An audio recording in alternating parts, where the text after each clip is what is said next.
this is Mr. Coates, and this is APES lecture number 31 on solar energy.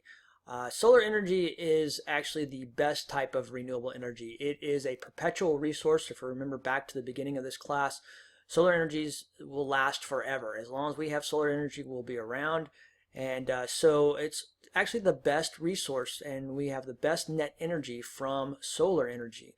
So if we can figure out how to use solar energy to our best ability, then we could really get off the fossil fuel kick. For example, here in, I think this is probably Germany, some European countries, definitely not the US, what they've done is that they have formulated solar panels to look like roof tiles. So this entire roof for this building here is solar panels. Germany has done a wonderful job with solar power. They've actually promoted solar power to individuals, and you can go to Germany, and if you're riding the train or anything, and you can just see hundreds and hundreds of houses with solar panels on the roof, and they're far above the US in production of solar power, and they aren't even in the best area for solar power, but they've done a great job with solar power. So there are two types of solar heating. So we're going to talk just about solar heating right now. We're not going to talk about electricity.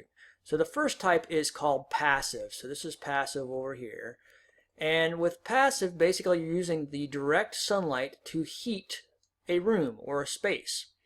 And so some of the things that can be done is that you can have like what they call a super window, which is a very large window here that allows winter sun into the building here. And then you have a floor type here that stores the heat. Could be made of some kind of stone or something like that. And then as the sun goes down, this floor then slowly releases that heat to keep the building warm at night. During the summer, what happens is that the roof is made just so when the summer sun gets up, it doesn't shine in this super window and heat up the building. And so there's no running parts, there's no moving things. It's basically just based on the way the building is constructed. And this is why it's called passive, is because there's no energy put into it whatsoever once the building is built. Another thing is active solar. This side is active. And in this case, what you have is some kind of solar collecting device up here. Now we're just collecting heat. So you have some kind of liquid up here. Sometimes it's water on the roof of the building or somewhere else that gets a lot of sunlight, and this liquid heats up, and then this liquid is then transferred down to a water tank or some kind of heat exchanger here, and that can heat up water or it can heat up the building through this heat exchanger, this radiator. The difference between active and passive is this part right here, the pump. You need some kind of power using device to move the liquid through this solar panel up here, this solar exchanger, so it can move throughout the building. And so this is why it's called active, is because you use some energy to move the liquid, which moves the heat around the building. Now, where can we use solar in the United States? Well, obviously the South is the best area, and the Southwest is even better. But basically you could use solar through most of the middle parts of the United States, and unfortunately we just don't do it because our government does not promote it as much as they should. We're lagging behind in our solar technology here in the United States because we just aren't. But solar energy is best done when you have 60% of daylight hours are sunny, and we are the sunshine state, and you would think we'd see a lot of solar down here, but we really don't. So I hope that over the next couple of years, when we get some other people in government offices, we'll start seeing some more solar. So what are some advantages? Once again, once you build a facility, the energy is free.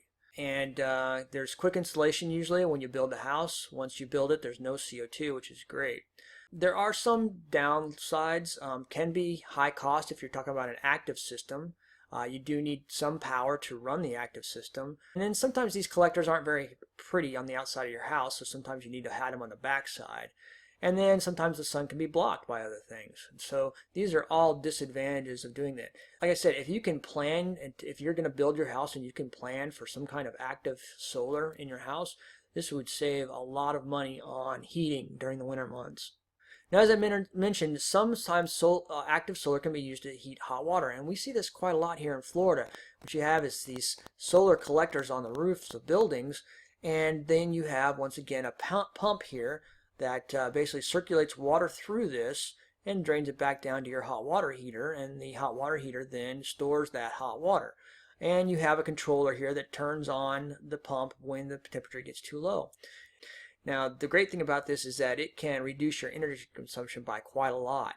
It takes a lot of energy to heat up water, and if you can do it through the sun, then you can really save a lot of money by doing that. So here's that solar pool heater I was talking about. So there's a pump down by the pool somewhere, and it pumps water in through these black pipes.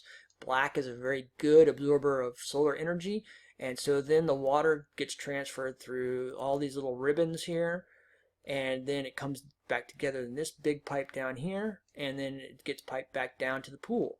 And these can be very efficient at heating large volumes of water because you're collecting so much solar energy. And some people, like I said, in this area have these on their roofs. All right, let's get into how we get electricity from solar cells. Solar cells are photovoltaic. These are solar cells that give us electricity directly from solar. These aren't considered passive or active. But basically you have a solar cell here that's usually made out of silicon, and basically the way it's made, it captures the movement of electrons, and that produces electricity. And so usually what you have is a panel of several of these cells, and you put them on top of your house. And each panel puts out so much power, and so you need so many panels to power your house. Now, if you're going to still be attached to the grid, then you can actually sell power back to the power company if you produce too much. So you could actually make money on your solar system if it's big enough. Now, some people like to live off the grid. So when you live off the grid, you're not connected to any external power source. So there's no power lines coming from or to your house.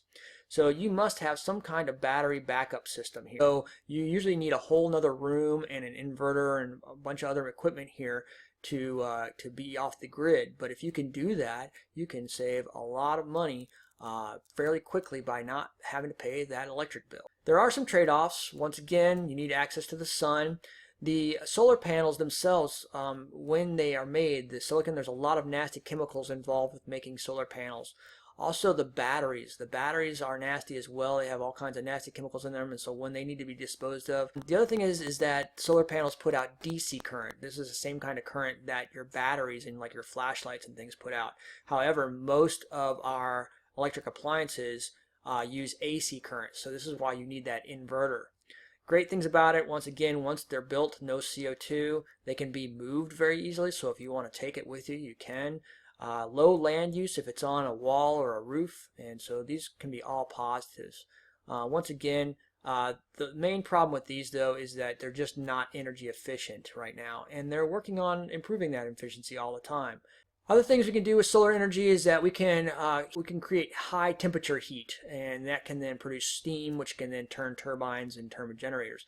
So you can do this with a solar power tower, also known as a heliostat, where you have a bank of mirrors here that point all the sun rays right up to one point.